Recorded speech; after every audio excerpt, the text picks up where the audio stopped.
Class 12 BBS first year तथा MBS third semester अंतर्गत course design गर्दा राखिएको क्याश फ्लो स्टेटमेन्टसँग सम्बन्धित च्याप्टरलाई लिएर म यहाँहरु समक्ष उपस्थित भएको छु र क्याश फ्लो स्टेटमेन्ट भन्ने बित्तिकै यो स्टेटमेन्टबाटै हामी के क्लियर हुन्छौं भने क्याशको फ्लो कस्तो छ भनेर दर्शाउनका लागि जुन स्टेटमेन्ट प्रिपेयर गर्छौं त्यस्तो स्टेटमेन्टलाई हामी क्याश फ्लो स्टेटमेन्ट भन्छौं। खास गरी यो एकाउन्टसँग सम्बन्धित भएको हुनाले कुनै पनि एकाउन्टिङ पिरियड भित्र कुनै पनि लेखा अवधि भित्र तपाईको क्याशमा कस्तो चेन्जेसहरु आए र कुन कुन सोर्सहरुबाट क्याश चाहिँ जेनेरेट भइराछ र कुन कुन हेडहरुमा क्याश चाहिँ युटिलाइज भइराछ अर्थात क्याशको इनफ्लो अर्गनाइजेसनमा क्याशको इनफ्लो कस्तो छ र अर्गनाइजेसनबाट क्याशको आउटफ्लोहरु पेमेन्टहरु कति कति छ भनेर दर्शाउनका लागि जुन स्टेटमेन्ट प्रिपेयर गरिन्छ त्यो स्टेटमेन्टलाई हामी क्याश फ्लो स्टेटमेन्ट भन्छौं। र अघि पनि मैले भने यो क्लास 12 का लागि अनि बीबीएस फर्स्ट इयर अनि त्यस्तै एमबीएस थर्ड सेमेस्टर का लागि इम्पोर्टेन्ट च्याप्टर्स हो। अनि यो क्याश फ्लो स्टेटमेन्ट खास गरी प्रिपेयर गर्दा तीनवटा एक्टिभिटीजहरु क्याल्कुलेसन गर्नुपर्ने हुन्छ। त्यो एक्टिभिटीज भन्नाले अर्गनाइजेसनले आफ्नो अपरेसनबाट अर्थात व्यवसाय सञ्चालनबाट के कति क्याश जेनेरेट गर्न सकियो भनेर हामी cash flow from operating activities calculation गर्छौं। त्यस्तै इन्भेस्टिङ एक्टिभिटीजबाट कतै फिक्स एसेट्सहरु पर्चेज गरेर फिक्स एसेट्समा गरेको लगानीबाट के कति क्याश जेनेरेट हुन सकेको छ या त क्याश आउटफ्लो भइराछ भन्नेसँग सम्बन्धित आइडिया पाउनका लागि cash flow from investing activities र फाइनान्सका सोर्सहरु भनेर हामीले issue of share, issue of debenture अनि लोनहरुलाई लिन्छौं र यी लोनहरुबाट अनि शेयरहरु इस्यु गरेर कति cash flow during the accounting period generate भइराछ भनेर थाहा पाउनका लागि हामी cash flow from financial activities prepare गर्छौं। यसरी तीनवटा पार्टमा क्याश फ्लो भित्र पनि हामी तीनवटा पार्टमा डिभिजन गरेर क्याशको इनफ्लो र आउटफ्लो आइडेन्टिफिकेसन गर्छौं र यो क्याश फ्लो स्टेटमेन्ट प्रिपेयर गर्ने बेलामा जुन cash flow from operating activities छ त्यो अपरेटिङ एक्टिभिटीजलाई डाइरेक्ट मेथडबाट र इन्डाइरेक्ट मेथड दुईटै मेथडबाट प्रिपेयर गर्न सकिन्छ। जुनियर लेभलहरुमा धेरै जसो डाइरेक्ट मेथडहरु नै सोधेको पाइन्छ तर माथिल्लो लेभलहरुमा भने कुन मेथडबाट एक्जाममा क्वेशन आउने अनि कुन मेथड चाहिँ हामीले चाहिँ जान्ने भन्ने चाहिँ अप्सन हुँदैन किनकि हामी दुईटै मेथडबाट जानेर नै बस्नु प्रिपेयर हुनु राम्रो हुन्छ हैन। ल सबभन्दा सुरुमा त म यहाँहरुसँग क्याश फ्लो स्टेटमेन्टको कन्सेप्टको कुरा अनि क्याश फ्लो भित्र हुने पार्टहरुको कुरा गरे। अब सँगसँगै क्याश फ्लो स्टेटमेन्ट प्रिपेयर गर्दा डाइरेक्ट मेथडबाट बनाउने हो भने कस्तो कस्तो त्यस भित्र कम्पोनेन्टहरु हुन्छ र त्यसमा कस्तो कस्तो फिगरहरु राख्न सकिन्छ भन्नेतर्फ लाग्छु। तसर्थ मैले यहाँनिर डाइरेक्ट मेथडको लागि एउटा स्टेटमेन्ट प्रिपेयर गर्छु जस्तो cash flow statement by using direct method। अब डाइरेक्ट मेथड अनुसार क्याश फ्लो प्रिपेयर गर्दा यहाँ तीनवटा जुन हाम्रो क्याश फ्लोको हेडिङहरु मेन हेडिङहरु हुन्छन् वा पार्टहरु हुन्छन् भनेका छौं र त्यो तीनवटा पार्टहरु मध्ये डाइरेक्ट मेथड र इन्डाइरेक्ट मेथड भनेको अपरेटिङ एक्टिभिटीज का लागि मात्रै चाहिने कुरा हो। त्यो भन्दा पछि इन्भेस्टिङ र फाइनान्सिङ का लागि भने चाहिदैन। तर क्याश फ्लोको स्टेटमेन्ट अलिकति ठूलो हुन्छ तसर्थ जतिसम्म सकिन्छ म आज यहाँहरुलाई बताउने प्रयास गर्दै छु। यहाँ हामी पर्टिकुलर्स अनि अमाउन्ट इट मिन्स रुपीज अर्कोमा पनि अमाउन्ट रुपीज। अब अघि पनि भन्यौ क्याश फ्लो भित्र तीनवटा पार्ट हुन्छन्, तसर्थ म फर्स्ट पार्टमा गएँ। Calculation of cash flow from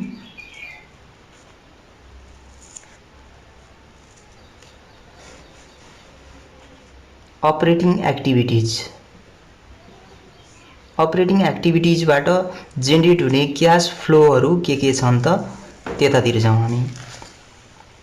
यो अपरेटिङ भित्रको पनि ए बी गरेर हामी डिभिजन गरेका हुन्छौँ। जस्तो क्याश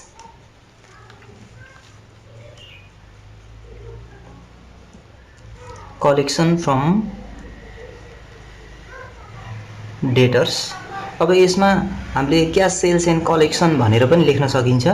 यो क्याश कलेक्सन फ्रम डेटर भनेपछि हाम्रो डेटरसँग सम्बन्धित जति पनि क्याशको इनफ्लो र आउटफ्लो हुन्छ त्यसलाई यहाँ समावेश गरेको हुनुपर्छ। जस्तो हामी कुनै पनि डेटरसँग सम्बन्ध कति बेला क्रिएट हुन्छ भने यदि हामी उसलाई बिक्री गरेका छौँ भने त्यसमा पनि उधारोमा बिक्री गरेका छौँ भने हुन्छ।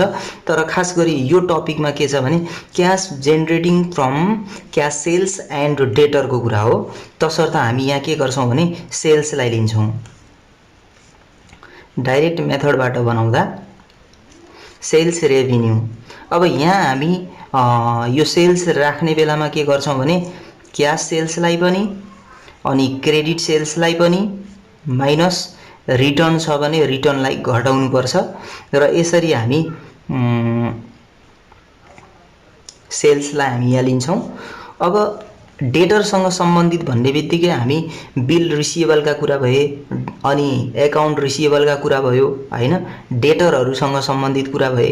त्यस्तै डेटरलाई हामी डिस्काउन्ट दिएका छौँ भने त्यो डिस्काउन्ट प्रोभाइड गरेको एलाउडलाई हामी यहाँ देखाउँछौँ हैन। त्यस्तै डेटरसँग सम्बन्धित भनेको प्रोभिजन फर ब्याड डेप्टहरू हुन्छ, प्रोभिजन फर डिस्काउन्टहरू हुन्छ। तिनीहरूलाई पनि यहाँ हामी कन्सिडर गरेर क्याश सेल्स एन्ड कलेक्सन भन्ने यो पार्ट क्याल्कुलेसन गर्छौँ। अब सेल्स रेभिन्यू राखिसकेपछि यहाँनिर हामी डेटर यो क्याश फ्लो जहिले पनि के त भन्दा क्याश फ्लोमा भएको चेन्जेसलाई देखाउने हुनाले अब डेटरसँग सम्बन्धित दुईवटा पिरियडहरूको क्याशमा आएको चेन्जेसहरूलाई लिने हुनाले यहाँनिर हामी इन्क्रिज र डिक्रिजहरूलाई कन्सिडर गरेका हुन्छौँ हैन। तसर्थ मैले यहाँनिर इन्क्रिज इन डेटर भनेर लेखेँ। डेटरको कुरा भयो, एकाउन्ट रिसिएबलको कुरा भयो हैन, बिल रिसिएबलको कुरा भयो। मैले यो सर्ट फर्ममा लेखेको कुरा पनि बुझ्नु होला। सँगसँगै मैले यहाँ टपिकमा तपाईहरुलाई के कुरा लेखिदिने भयो भने यदि एसेट्सहरू यहाँनिर करेन्ट एसेट्सको कुरा गरौँ हैन, करेन्ट एसेट्स मात्र हैन जुनसुकै एसेट्सहरू पनि हैन, अर एसेट्स यदि इन्क्रिज भएको छ भने हामीसँगबाट क्याश गयो बाहिर भन्ने बुझिन्छ, आउटफ्लो त्यसको सिम्बल हुन्छ हैन, माइनसमा देखाउनु पर्छ। त्यस्तै करेन्ट एसेट्स अर एसेट्सहरू चाहिँ डिक्रिज भएको छ भने सोल्ड गरेको बुझिन्छ र त्यसरी सोल्ड गरेको भए क्याश इन्फ्लो हुन्छ, तसर्थ प्लस। र ल्याबिलिटीको रिलेसन चाहिँ यो एसेट्सको ठिक अपोजिट हुन्छ हैन। त्यस्तै यदि ल्याबिलिटी छ भने ल्याबिलिटीको कुरा, यदि ल्याबिलिटी इन्क्रिज भएको छ भने त्यति बेला प्लस सिम्बल अर्थात् इन्क्रिज भयो भन्ने बुझिन्छ। जस्तो हामी लोन टेकन गर्यौं, दायित्व बढ्यो, तर दायित्व बढेको भए पनि हामी त पैसा त पायौं त, तसर्थ ल्याबिलिटी इन्क्रिज भएको छ भने त्यति बेला प्लस मान्नु पर्यो। त्यस्तै ल्याबिलिटी डिक्रिज भएको छ भने माइनस, किनकि हामीले लोन लिएका थियौं, लोन लिँदा ल्याबिलिटी बढ्छ। यदि हामी लोन तिर्छौं भने ल्याबिलिटी घट्छ, हामीले लोन तिर्यौं भने क्याश के हुन्छ हामीसँगबाट जान्छ, इट मिन्स त्यसलाई आउटफ्लो भनिन्छ। आउटफ्लो भयो भने माइनसमा देखाउनु पर्छ। यो चीजहरूलाई फोकस गरेर हामी यहाँनिर करेन्ट एसेट्सहरू अनि ल्याबिलिटीहरूलाई यहाँ कन्सिडर गर्दै जान्छौं। जस्तो इन्क्रिज इन डेटर भन्यो, डेटर, एकाउन्ट रिसिएबल अनि बिल रिसिएबलहरू सबै एसेट्स हुन् र एसेट्स बढ्यो भने माइनस गर्नुपर्छ भनेका छौं, तसर्थ हामी यहाँ माइनसमा यसरी देखाउँछौं। त्यस्तै डिक्रिज इन डेटर, अब यो तपाईहरुलाई सजिलै आइडिया भयो होला हैन, किनकि अब यो डेटर अनि एकाउन्ट रिसिभेबल र बिल रिसिभेबल भने एसेट्स हो। एसेट्स डिक्रिज भयो, एसेट्स डिक्रिज भयो भने प्लस गर्नुपर्छ भनेको छौँ, तसर्थ यहाँ मैले पोजिटिभमै लेखेँ, ब्राकेटभित्र राखिनँ होइन। अनि डिस्काउन्टहरूको कुरा पनि आउँछ भनेको छौँ। हामीले बिक्री गऱ्यौँ भने डिस्काउन्ट दिन्छौँ, डिस्काउन्ट दियौँ भने त्यसलाई डिस्काउन्ट एलाउड भनिन्छ। अब डिस्काउन्ट एलाउड छ भने त्यो आउटफ्लो मानिन्छ, तसर्थ माइनस। त्यस्तै ब्याड डेप्टहरूको कुरा पनि आउँछ होइन। त्यस्तै ब्याड डेप्ट, रिटर्न अफ, राइट अफ। अब ब्याड डेप्ट राइट अफ भनेको पनि एक्सपेन्सेस हुन्छ, आउटफ्लो भयो, तसर्थ यसलाई हामी माइनसमा देखायौँ। अनि ब्याड डेप्ट रिकभरको कुरा छ भने त्यसलाई पनि देखाउनुपर्छ।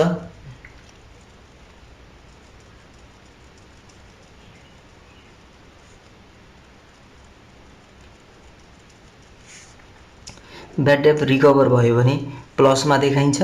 यो मात्रै नभएर कहिलेकाहीँ प्रोभिजन फर ब्याड डेप्टहरूको कुरा पनि आउँछ र त्यो प्रोभिजन फर ब्याड डेप्टहरू क्वेसनमा कतै दिएको छ, अर्थात् एसेट साइडमा माइनसमा वा ल्याबिलिटी साइडमा प्रोभिजन भनेर प्लसमा दिएको छ भने त्यसको पनि हामी के गर्नुपर्छ भन्दा यही डेटरभित्र नै, क्यास कलेक्सन फ्रम डेटरभित्र नै कन्सिडर गरेको हुनुपर्छ।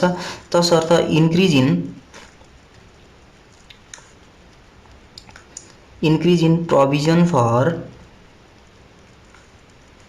provision for bad debt or doubtful debt। अब यहाँहरूले के बुझ्नु पर्यो भने प्रोभिजन भनेर लेखिसकेपछि यो दायित्व बुझिन्छ, ल्याबिलिटी साइडको आइटम हो होइन। अब प्रोभिजन भनेको क्यापिटल गरिएको भन्ने बुझ्नु पर्यो र जो प्रोभिजन फर ब्याड डेप्ट भन्ने बित्तिकै ल्याबिलिटी साइडको आइटम हो भने ल्याबिलिटी इन्क्रिज भयो भने हामी के गर्नुपर्छ, प्लस गर्नुपर्छ, तसर्थ यसलाई प्लस गर्छौँ। त्यस्तै डिक्रिजको केसलाई हेरौँ, decrease in provision for bad डेप्ट। अब प्रोभिजन फर ब्याड डेप्ट, प्रोभिजन भनेपछि ल्याबिलिटी हुन्छ र डिक्रिज भयो भने माइनस गर्नुपर्छ, तसर्थ यसलाई हामी यसरी माइनस गर्छौँ। डेटरसँग सम्बन्धित यी कुराहरूलाई कन्सिडर गरिसकेपछि हामीले यो एउटा part cash collection from debtor भन्ने हामी यहाँ आइडेन्टिफिकेसन भइसकेको छ। यो हामी आउटर कलममा राखिदिन्छौँ र त्यसै गरेर हामी बीमा जान्छौँ। अब cash payment to suppliers, cash payment to suppliers. अब क्यास पेमेन्ट टु सप्लायर्स भन्ने बित्तिकै सप्लायर्सलाई हामीले तिर्ने पैसाको कुरा आउँछ। अब जसमा हामी अब सिओजिएसलाई युज गर्ने या त पर्चेजलाई युज गर्ने भन्ने कुरासँग सम्बन्धित छ। अब यहाँ के कुरा ख्याल गर्नु पर्यो भने हामी डाइरेक्ट पर्चेज लेख्यौँ भने, पर्चेजको फिगर लेख्यौँ भने हामी इन्भेन्ट्रीलाई एडजस्ट गरेका हुँदैनौँ। पर्चेजमा इन्भेन्ट्रीलाई कन्सिडर नगरिएको हुने हुँदा यदि तपाईँले डाइरेक्ट यहाँ पर्चेज भनेर लेख्नु भएको छ, पर्चेजको फिगर क्वेसनमा दिएको छ, त्यसलाई लेख्नुभयो भने तल इन्क्रिज इन इन्भेन्ट्री र डिक्रिज इन इन्भेन्ट्रीलाई कन्सिडर गर्न पाइँदैन। तर तपाईँहरूले यदि यहाँनिर कस्ट अफ गुड्स सोल्डलाई लेख्नु भएको छ भने, कस्ट अफ गुड्स सोल्डलाई लेख्नु भएको छ, कस्ट अफ गुड्स सोल्ड भने खर्च हो होइन, यसलाई हामी आउटफ्लो माइनसमा लेख्छौँ र यो लेखेका छौँ भने हामी इन्भेन्ट्रीलाई के गर्नुपर्छ, कन्सिडर गर्नुपर्छ। अब यहाँ खास गरी पेमेन्ट टु सप्लायर, सप्लायरसँग पर्चेजहरूसँग सम्बन्धित भएको हुनाले यहाँ हामी देखायौँ। त्यस्तै अब हामी सप्लायर्स कहाँबाट पर्चेज गर्दैछौँ भने डिस्काउन्ट रिसिभ्ड हुन्छ होइन, तसर्थ यहाँ डिस्काउन्ट रिसिभ्डहरूलाई यहाँ देखाउनुपर्छ।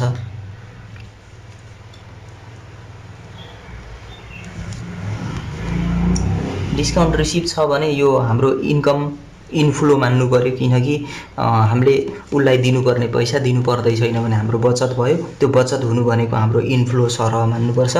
अनि त्यस्तै एकाउन्ट पेएबल, बिल पेएबलहरू पनि डिक्रिज हुन्छ होइन, तसर्थ इन्क्रिज इन क्रेडिटर होइन, अनि एकाउन्ट पेएबल, बिल पेएबल यो सबै इन्क्रिज भएको छ भने अब यो ल्याबिलिटी भयो, ल्याबिलिटी इन्क्रिज भयो भने प्लस गर्नुपर्छ, त्यही भएर पोजिटिभमा राखेँ। त्यस्तै decrease in creditor account payable bill payable छ भने यसलाई हामी के गर्नुपर्छ माइनसमा राख्नुपर्छ, किनकि लायबिलिटीहरू डिक्रिज भएका छन् भने त्यसलाई नेगेटिभमा माइनसमा देखाउने भयौँ। अनि सँगसँगै अघि पनि मैले के भने भने यहाँहरूलाई कस्ट अफ गुड्स सोल्ड भनेर यहाँ लेख्नु भएको छ भने त्यति बेला इन्भेन्ट्रीको एडजस्टमेन्ट पनि गर्नुपर्ने हुन्छ। तसर्थ इन्क्रिज इन इन्भेन्ट्री, यदि इन्भेन्ट्री इन्क्रिज भएको छ भने यो एसेट्स हो, एसेट्स बढ्यो भने माइनस गर्नुपर्छ भनेर अघि हामी सुरुमा रुल लेखेका छौँ। त्यस्तै डिक्रिज इन इन्भेन्ट्री, अब यहाँहरूले इन्भेन्ट्री भन्ने बित्तिकै बुझ्नुभयो होला हैन, स्टक पनि भनिन्छ यसलाई, त्यो कन्फ्युज नहुनु होला। अनि अब इन्भेन्ट्री अर स्टक भने एसेट्स हो, एसेट्स चाहिँ घटेको छ भने प्लस गर्नुपर्छ, तसर्थ मैले यहाँ प्लस सिम्बलमा लेखेँ। यसरी हामी यति कुराहरूलाई कन्सिडर गरेर हामी cash payment to suppliers calculation गर्न सक्छौँ। यो हाम्रो दोस्रो। अब यहाँ के छ भने यो आउटफ्लोसँग सम्बन्धित छ, त्यसैले यो धेरै जसो आउटफ्लोमा आउँछ हैन, तर के हुन्छ भने कहिलेकाहीँ पोजिटिभमा आइदियो भने पनि त्यो गल्ती हो भन्न भएन, सबै कुराहरूलाई कन्सिडर गर्ने हो। पोजिटिभ र नेगेटिभ आउनु भने त त्यसैले त कम्पनीको चाहिँ क्यासको चाहिँ इन्फ्लो बढी छ या आउटफ्लो बढी छ भन्ने कुरा आइडिया दिन्छ। ल त्यसै गरेर हामी सीमा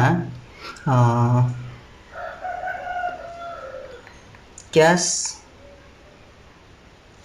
पेमेन्ट टु इम्प्लोइ एन्ड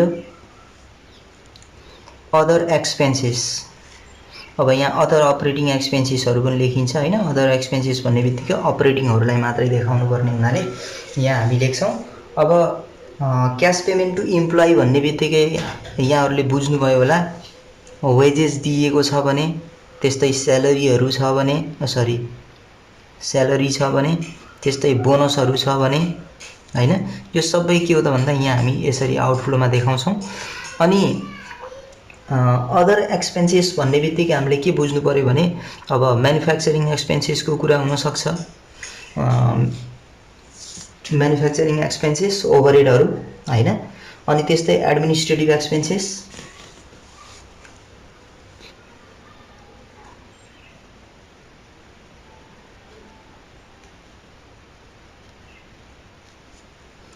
अनि यो अफिस एन्ड एडिएम एक्सपेन्सेस,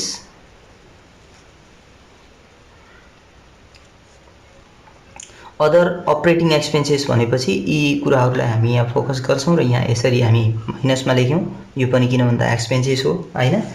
अनि त्यस्तै अफिससँग रिलेटेड एक्सपेन्सेसहरू भने इन्सुरेन्सका कुराहरू हुन् हैन, स्टेसनरीका कुराहरू हुन्, ती सबै हामी यहाँ समेटेको हुनुपर्छ हैन। इन्सुरेन्स प्रिमियमलाई पनि यही समावेश गर्न पाइन्छ, तसर्थ कन्फ्युजन नहुने हो भने त ठिकै छ, नत्र लेखिदिउँ इन्सुरेन्स प्रिमियम। यी सबै एक्सपेन्सेस भएको हुनाले यिनीहरूलाई हामी आउटफ्लोमा माइनसमा देखाएका छौँ। अब सँगसँगै के कुरा ख्याल गर्नु पर्यो भने म्यानुफ्याक्चरिङ एक्सपेन्सेस भने पनि हामी क्यास फ्लो स्टेटमेन्ट प्रिपेयर गर्दैछौँ, क्याससँग सम्बन्धित कारोबारहरूलाई मात्रै देखाइन्छ, यहाँ नन क्यास एक्सपेन्सेसहरूलाई देखाइँदैन।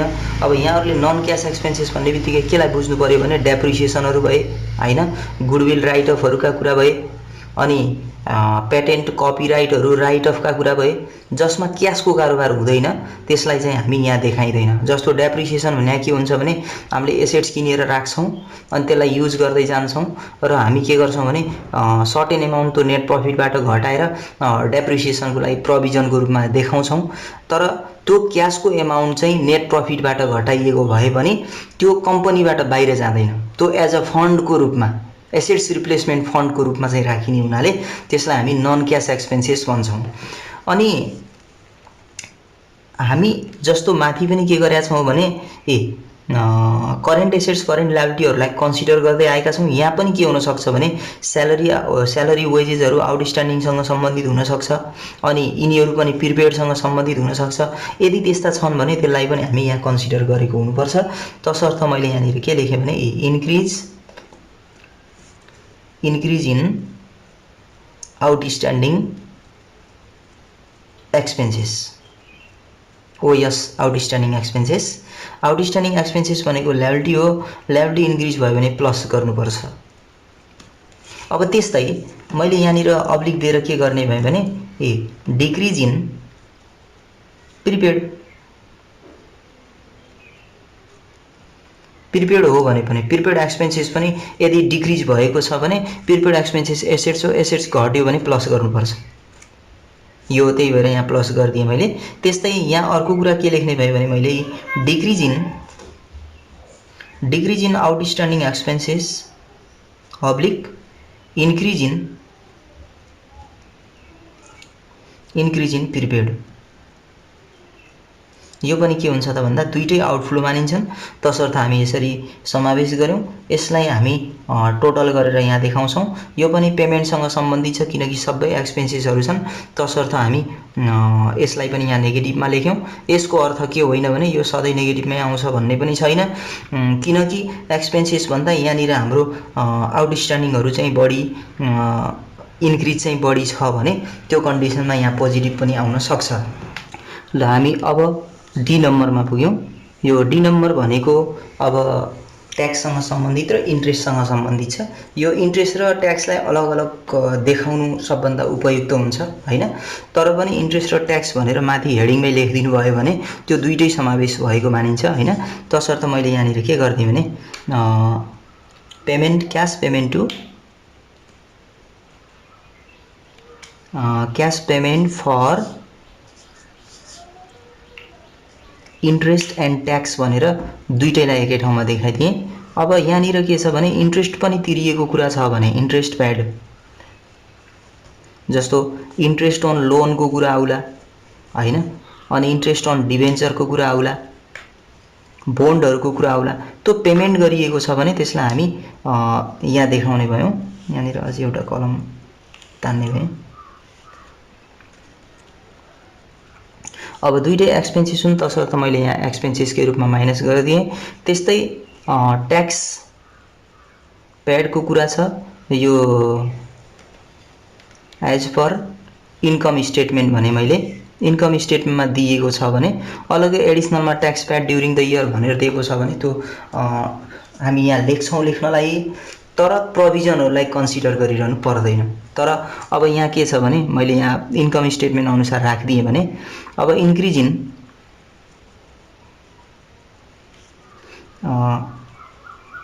ट्याक्स पेएबल लेखेँ, provision for tax. Tax payable भने ल्याबिलिटी हो. ल्याबिलिटी इन्क्रिज भयो भने यहाँहरुलाई थाहा छँदैछ प्लस गर्नुपर्छ. त्यस्तै decrease in tax payable, tax payable decrease भएको छ भने त्यति बेला फेरि माइनस हुन्छ. त्यस्तै इन्ट्रेस्टका कुराहरु पनि आउँछन् हैन. Increase in outstanding interest. अब आउटस्ट्यान्डिङ इन्ट्रेस्ट भने एसेट्स हो के ल्याबिलिटी हो. ल्याबिलिटी बढ्यो भने प्लस.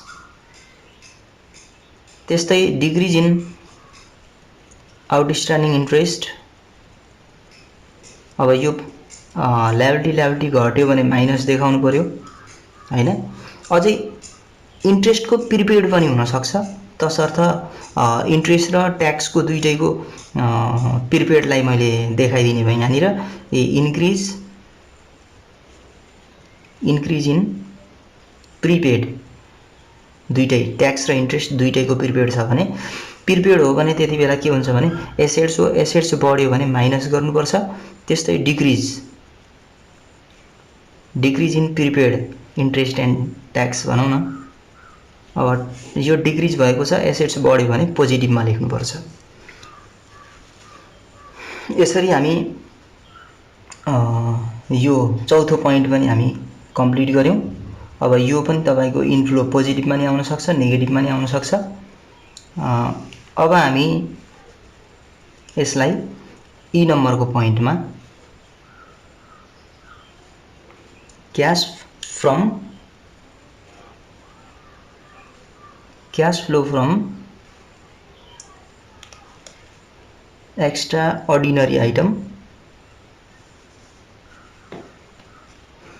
अर्डिनरी आइटम्स भने पनि एक्टिभिटी भने पनि। अब यसमा के कुरालाई देखाउनु पर्छ त भन्दा कहिले कसो हाम्रो इन्कमहरु जस्तो डिभिडेन्डबाट हुन सक्छ, रेन्टहरुबाट हुन सक्छ, इन्ट्रेस्टहरु प्राप्त हुन सक्छ, इन्कमहरु प्राप्त हुन सक्छ र त्यस्तो इन्कमहरु छ भने एक यहाँ देखाइन्छ। अर्को कुरा फेरि सर्ट टर्म लोनहरु, बैंक ओभरड्राफ्टहरुको कुरा छ भने त्यसमा पनि आएको चेन्जेसहरुलाई हामी यहाँ पनि देखाउन सक्छौं र फाइनान्सिङमा पनि देखाउन सक्छौं। त्यसलाई हामी यहाँ समावेश गर्दिन्छौं। त्यस्तै मार्केटेबल सेक्युरिटीहरुको कुरा अनि सर्ट टर्म इन्भेस्टमेन्टहरुको कुरालाई पनि यहाँ देखाउन सकिन्छ हैन। Increase in short term investment अनि यो सँगसँगै मार्केटेबल सेक्युरिटी पनि हो। मार्केटेबल सेक्युरिटी पनि इन्क्रिज छ भने यो एसेट्स हो, एसेट्स बढ्यो भने माइनस देखाउनु पर्छ। त्यस्तै decrease in short term investment और मार्केटेबल सेक्युरिटी यो तपाईको एसेट्स हो, एसेट्स घट्यो भने प्लसमा देखाउनु पर्छ। त्यस्तै बैंक ओभरड्राफ्टहरुसँग सम्बन्धित कुरा भयो। Increase in short term loan और बैंक ओभरड्राफ्ट यो ल्याबिलिटी हो, ल्याबिलिटी बढ्यो भने प्लस गर्नुपर्छ। त्यस्तै decrease in short term loan और बैंक ओभरड्राफ्ट यो पनि तपाईको घट्यो भने माइनस गर्नुपर्छ। र यसमा अघि पनि मैले भने रेन्ट रिसिप्टहरुसँग सम्बन्धित, डिभिडेन्ड रिसिप्टहरुसँग सम्बन्धित कुराहरु छन् भने त्यसलाई हामी यहाँ समावेश गरेर अनि क्याश फ्लो प्रिपेयर गर्छौं। जस्तो रेन्ट रिसिप्ट हैन, डिभिडेन्ड रिसिप्ट,